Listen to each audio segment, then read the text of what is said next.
طيب, since there's no last question, I would like to say something very important, I guess, since we have 5 minutes here, and I did want to give this a bit of priority.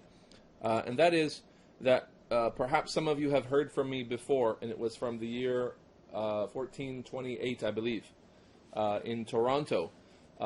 Words about the Nation of Islam, words about the beliefs of the Nation of Islam, and words about refraining from making takfīr of the Nation of Islam, and that we should not make takfīr of them, and we should leave that to the scholars. And that's become clear to me, and this was 5 years ago plus, that's become clear to me that I should not refrain from making takfīr of them, as now recently a number of our brothers have approached different scholars, from them Shaykh Saleh al-Luhaydan and others, and they have expressed clear takfīr of this organization or this group of people based on the obvious falsehood of their beliefs.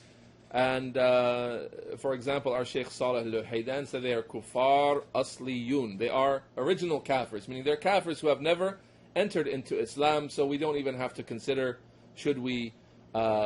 is their Islam valid, or have they committed something that takes them outside of Islam.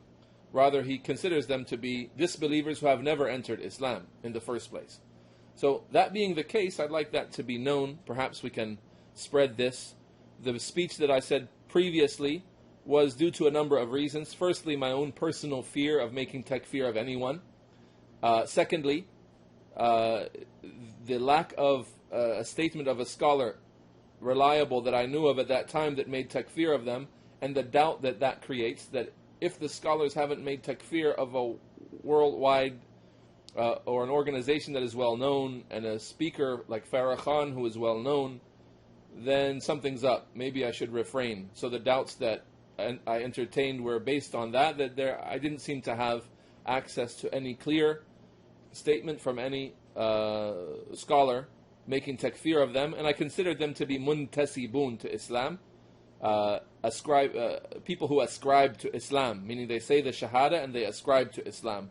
So based on that, I considered the need of takfīr, and it seems from the scholars and what they're saying now, or what they're saying after having been approached with their beliefs, that we don't need this kind of wara, or this kind of safety, or this kind of care, because their beliefs are that bad from the shahada and on to the very usul of their beliefs, that there's no need to give them the rights of the Muslims who have violated their Islam, as they have never understood or accepted Islam in the first place. And this is what appears to be correct.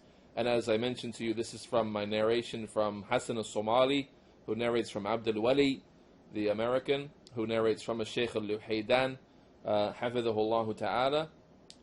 And naam, more will be published and more will be available, more resources will be available about this topic, insha'Allah ta'ala, as the students of knowledge have recognized the need to make the statements of the scholars available, more available than they have been about this group, so that the issue can be hands down clear and there won't be any more confusion.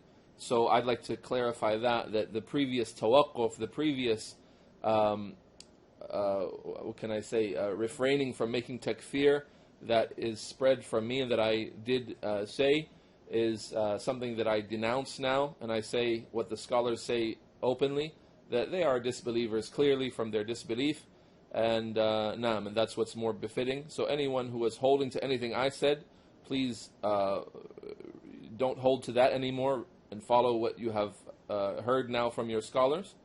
And anyone that you know who might have followed that which I have said, then please inform them of what I've said just now. And Allah Ta'ala knows best.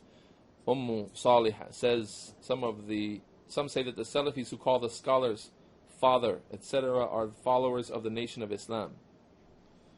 How they say Honorable Elijah Muhammad. That's kind of stretching it. Because they call their leader honorable, doesn't mean we have to take that word out of our vocabulary. And there are, things that are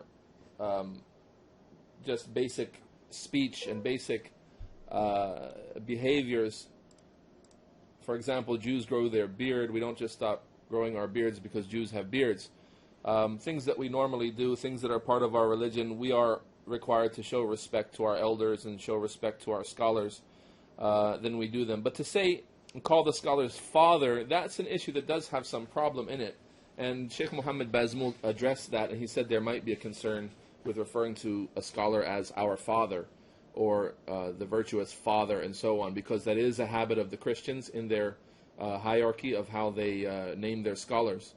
And it may not have a good foundation, meaning it may not have practice of the Salaf, as I can't think of any clear examples of the companions referring to the senior companions as our father, or the early Salaf referring to the senior scholars as our father. There may exist examples of that. If there are, then we should give that extra consideration. Until now, or until then, there are some words from Shaykh Muhammad Umar Bazmul about the usage of the word father for our scholars. And he expresses a concern. He doesn't say it's absolutely restricted because it's the practice of the Christians or anything like that, but he does say there is a concern, and likely we could get some further information from our scholars or some further words from our scholars on that topic. Having said that, we've reached our time limit and gone beyond it. سبحانك اللهم وبحمدك أشهد أن لا إله إلا أنت أستغفرك وأتوب إليك والسلام عليكم ورحمة الله وبركاته.